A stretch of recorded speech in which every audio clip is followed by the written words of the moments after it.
Part 1 मंगलम subjective और objective. इस video में आपको सब्जेक्टिव क्वेश्चंस और ऑब्जेक्टिव क्वेश्चंस भी मैंने आपके लिए लाया हूं। आप ही लोगों ने नीचे बहुत सारे कमेंट किए थे कि सर संस्कृत का नहीं पढ़ाते, आपकी संस्कृत वाली वीडियो नहीं मिल रही है। तो मैं अपने चैनल पर अपलोड कर दिया हूं, लेकिन आप लोग को नहीं मिल रहा है, इसीलिए मैं फिर से री अपलोड कर रहा हूं। आप लोग जो है संस्कृत का कक्षा 10 मंगलम क्लास 10 संस्कृत है, इसका मैं आपको बता देता हूं। इसके बारे में जो भी ऑब्जेक्टिव है इस चैप्टर से निकलेंगे, आपके एग्जाम में आने वाले, वो सारे के सारे मैं बता दूंगा।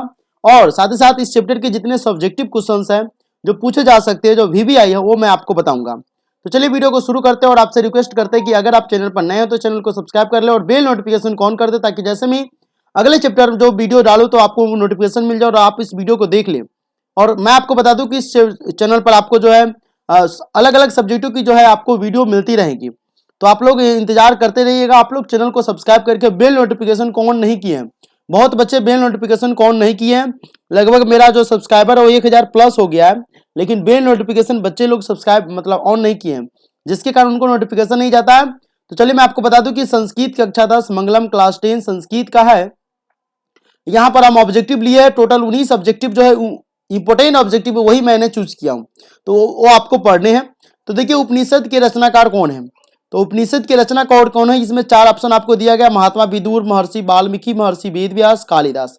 4 ऑप्शन है। 4 ऑप्शन में से आपको जो भी अच्छा लगता है उसको आप टिक कर दे, मतलब जो भी आपको लगता है कि सही है। चलिए अगर आपने टिक किया है तो आपका आंसर क्या होगा मैं आपको बता देता हूँ। इसका आंसर होने वाला है सी, यानी उपनिषद के रचनाकार कौन है, महर्षि वेदव्यास। ये आपका इसका आंसर होने वाला, ठीक है। चलिए दूसरा नंबर क्वेश्चन देख लीजिए। मंगलम पाठ के रचनाकार कौन है, मंगलम पाठ के रचनाकार कौन है, महात्मा विदुर, महर्षि वाल्मीकि, महर्षि वेदव्यास या कालिदास। अगर आपने कभी भी चैप्टर पढ़े हैं तो इसका आंसर आपको मालूम होगा। और आप चाहते कि नहीं हम इसका आंसर कमेंट करें तो नीचे कमेंट कर दीजिए, इससे आपको कंफर्म हो जाएगा, कंफ्यूजन कंफर्म हो जाएगा। तो देखिए दू का भी आंसर सी है, महर्षि वेदव्यास। महर्षि वेदव्यास जो है मंगलम पाठ के रचनाकार है, रचयिता है जिसको बोला जाता है। अगले जो तीसरा चैप्टर है मंगलम पाठ में कितने मंत्र संकलित हैं। मंगलम पाठ जो है उसमें कितने मंत्र संकलित है, कितने मंत्र उसमें है, तो 10 है कि 8 है कि 5 है कि 7 है। आपको अगर लग रहा है कि 8 है या 5 है 7 है 10 है तो आप नीचे कमेंट करेंगे। नीचे कमेंट करने के बाद आपका जो है आंसर जो आपका कंफर्म हो जाता है। आप जो है चाहते हैं कि हाँ ये आंसर सही हो तो आपको एग्जाम में वो नंबर आंसर जो है आपको याद रहेगा। तो देखिए मंगलम पाठ में कितने मंत्र है आपको याद है, आपने जो भी गेस किया उसका आंसर आपको मैं दिखा देता हूँ। तो इसका आंसर होने वाला है सी, यानी 5 इसका आंसर। मंगलम पाठ में टोटल जो है 5 मंत्र संकलित किया गया है। अब हम देख लेते हैं अणु से छोटा कौन है। अणु से छोटा कौन है, आकाश, आत्मा, परमात्मा, संसार। अणु से छोटा कौन है, अणु का मतलब जानते हैं आप जो है, तो ये आकाश है कि आत्मा है कि परमात्मा है कि संसार है। तो देखिए आपने जो भी आंसर लिखा है, आपने जो भी आंसर मन में चूज करके रखा है उसको मैं यहाँ पर रिवील करूंगा। चलिए तो यहाँ पर देख लेते बी, अणु से छोटा जो है आत्मा। आत्मा जानते हैं आत्मा अमर है, ठीक है ना, आत्मा अमर है, यानी अणु से छोटा है होता है, बहुत छोटा होता है, और ये क्या है अणु से छोटा होता है।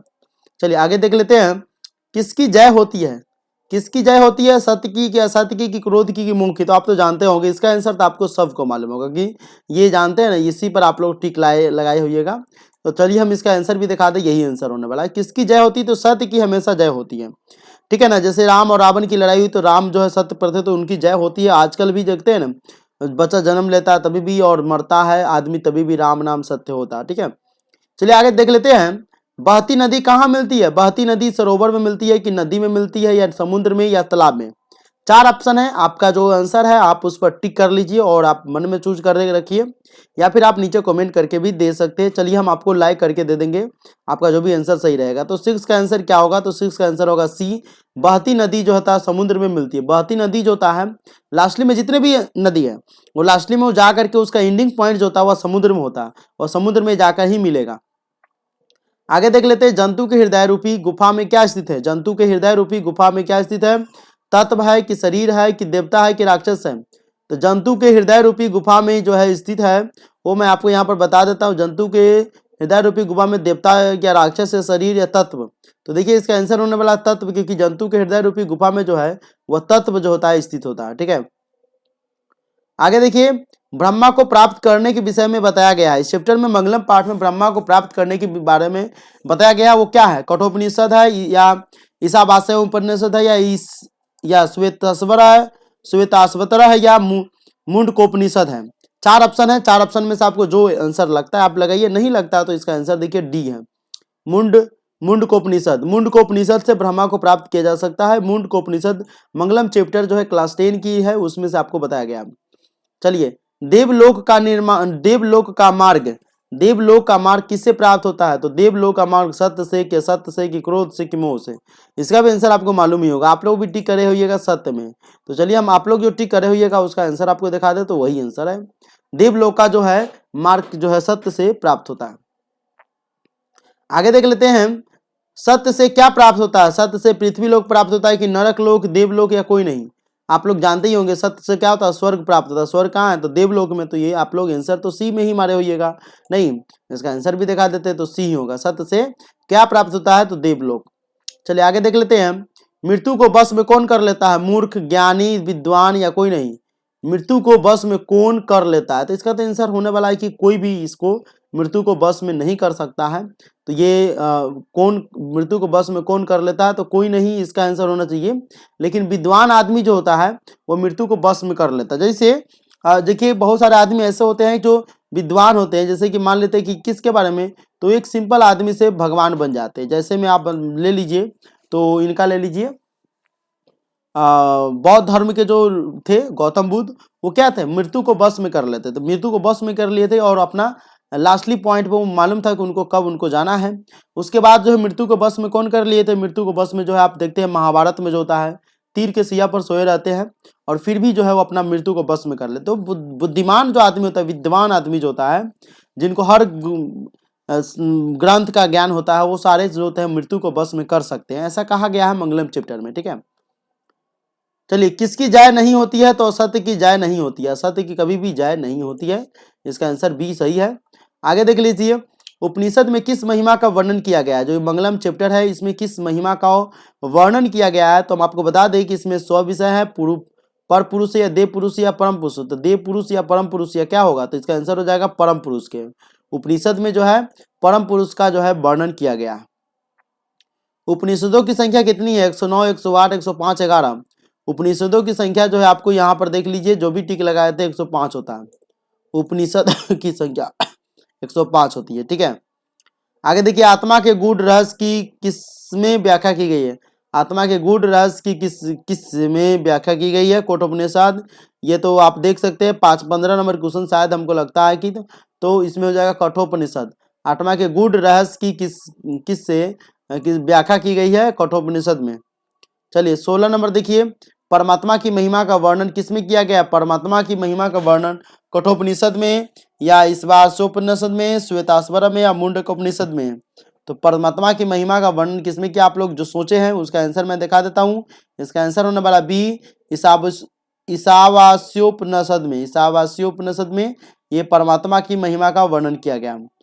16 के बाद जो है 17 है, ज्ञानी लोग और अज्ञानी लोग में अंतर किसमें बताया गया? ज्ञानी लोग और अज्ञानी लोग में अंतर किसमें बताया गया? तो ज्ञानी लोग और अज्ञानी लोग में अंतर जो है इसमें बताया गया क्या है? किसमें बताया गया है? तो कठोपनिषद में, ईशावास्योपनिषद में, श्वेताश्वरम में, या मुंडकोपनिषद में? तो देखिए 4 ऑप्शन है, तो इसका आंसर हो जाएगा श्वेताश्वरम में। ज्ञानी लोग और अज्ञानी लोगों के अंतर के किससे बताया गया? सत्य का मुख किससे ढका होता है? सत्य का मुख जो होता है हिरण्य पात्र से ढका रहता है। आप लोग तो पढ़े होंगे, एक बार भी पढ़े होंगे तो आपको आंसर मालूम होगा कि डी होगा, सत्य का मुख पात्र या हिरण्य पात्र से ढका रहता है। सत्य का खजाना कहाँ है? तो सत्य का खजाना जो है पृथ्वी लोक में, कि नरक लोक में, कि देवलोक में? तो सत्य का खजाना तो आप जानते ही हैं कहाँ पर। आप लोग जो टिक लगाए हैं मालूम है कि देवलोक ही होता है, क्योंकि देवलोक में ही स्वर्ग होता है और स्वर्ग में सत्य लोक का खजाना होता है। यहाँ पर सिर्फ सत्य बोली जाती है। तो चलिए अब हम आपको जो है ऑब्जेक्टिव क्लियर करा दिए, इसी वीडियो में मैं आपको सब्जेक्टिव भी क्लियर कराऊंगा। तो देखिए उपनिषद का क्या स्वरूप है, पठित पाठ के आधार पर स्पष्ट करें। ये आपको 3 नंबर या 4 नंबर 2 नंबर में पूछे तो आप इतना आंसर इसका लिख दीजिएगा। कह रहा है कि उपनिषद जो था वैदिक वाङ्मय का अभिन्न अंग है। इसमें दर्शन 7 सिद्धांतों का प्रतिपादन किया गया है। सर्वत्र परम पुरुष परमात्मा का गुणगान किया गया है। परमात्मा के द्वारा ही यह संसार व्याप्त और अनुशंसित है। सत्य की प्रकाष्ठा की ईश्वर का मूर्ति रूप है। ईश्वर ही सभी तपस्याओं का परम लक्ष्य है। तो ये इसका आंसर है। इस आंसर को आप लिख सकते हैं, ये अगर क्वेश्चन पूछेगा तो। दूसरा क्वेश्चन कह रहा है कि आत्मा का स्वरूप क्या है, पठित पाठ के आधार पर स्पष्ट करें। कठोपनिषद में आत्मा के स्वरूप का बड़ा ही अपूर्व विश्लेषण किया गया है। आत्मा मनुष्य की हृदय रूपी गुफा में अवस्थित है। यह अणु से भी सूक्ष्म है, अणु से भी छोटा है। यह महान से महान है। इसका रहस्य समझने वाला सत्य का अन्वेषण करता है, वह शोक रहित होता है। ठीक है, तो ये है दूसरा का आंसर। आपको पूछेगा तो ये आंसर आपको लिख देना है, आप स्क्रीनशॉट कर सकते हैं। मंगलम पाठ का 5 वाक्यों में परिचय दे। इस पाठ में 4 मंत्र क्रमशः इस पाठ में 4 मंत्र ईशावास्य, कठ, मुंडक तथा श्वेताश्वर नामक उपनिषदों में विशुद्ध आध्यात्मिक ग्रंथों के रूप में उपनिषदों का महत्व है। इन्हें पढ़ने से परम सत्ता के प्रति श्रद्धा उत्पन्न होती है, सत्य के अन्वेषण की प्रवृत्ति होती है तथा आध्यात्मिक खोजों की उत्सुकता होती है। उपनिषद ग्रंथ विभिन्न वेदों से संबंध है। उपनिषद ग्रंथ क्या है? विभिन्न वेदों से संबंध है। तीसरा का हो गया, महान लोग संसार रूपी सागर को कैसे पार करते हैं? श्वेताश्वर उपनिषद में ज्ञानी लोग और अज्ञानी लोग में अंतर स्पष्ट करते हुए महर्षि वेदव्यास कहते हैं कि अज्ञानी लोग अंधकार स्वरूप और ज्ञानी प्रकाश स्वरूप है। महान लोग इसे समझकर मृत्यु को पार कर जाते हैं, क्योंकि संसार रूपी सागर को पार करने का इससे बढ़कर अन्य कोई रास्ता नहीं है। ठीक है, चौथा हो गया। पांचवा देख लीजिए, विद्वान पुरुष ब्रह्म को किस प्रकार प्राप्त करता है? तो देखिए, मुंडकोपनिषद में महर्षि वेद व्यास का कहना है कि जिस प्रकार बहती हुई नदी अपने नाम और रूप अर्थात व्यक्तित्व को त्याग कर समुद्र में मिल जाती है, उसी प्रकार महान पुरुष अपने नाम और रूप अर्थात अहम को त्याग कर ब्रह्म को प्राप्त कर लेता है। ठीक है, तो ये पांचवा का आंसर हो गया। छठा, मंगलम पाठ के आधार पर सत्य की महत्ता पर प्रकाश डाले।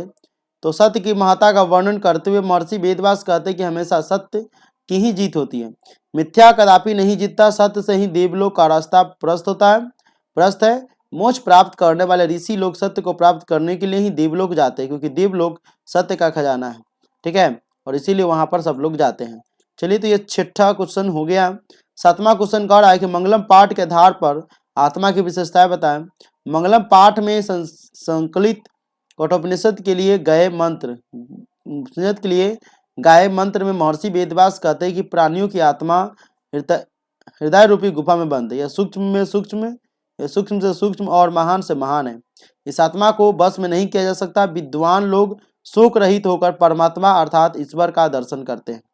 ठीक है ना, ये हो गया 7वें क्वेश्चन। अब हम देख लेते हैं इस चैप्टर का लास्टली क्वेश्चन है। देखिए, इस चैप्टर में इस वीडियो में मैंने आपको VVI क्वेश्चन सिर्फ खाली बताए हैं।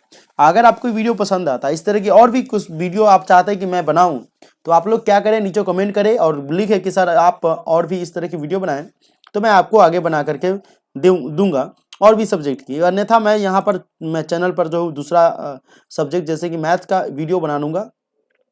उपनिषद को आध्यात्मिक ग्रंथ क्यों कहा गया? तो उपनिषद जो है एक आध्यात्मिक ग्रंथ है, क्योंकि यह आत्मा और परमात्मा के संबंध के बारे में विस्तृत व्याख्या करता है। परमात्मा संपूर्ण संसार में शांति स्थापित करते हैं। सभी तपस्वियों का परम लक्ष्य परमात्मा को प्राप्त करना ही है। ठीक है, तो ये था आपका 8वें क्वेश्चन का आंसर। अब मैं आपको जो है ये सारे के सारे क्वेश्चंस को रिपीट कर दिया हूँ, मतलब बता दिया हूँ, और मैं आपसे आशा करता हूँ कि इस वीडियो को आप लाइक करेंगे, चैनल को सब्सक्राइब कर लेंगे, ताकि जैसे मैं वीडियो डालूं तो आपको नोटिफिकेशन मिल जाए और आप अगले वीडियो के लिए इंतजार करते करते आपको नोटिफिकेशन के द्वारा आप उस वीडियो को देख सकते हैं। मिलते हैं अगले वीडियो में। जय हिंद, जय भारत।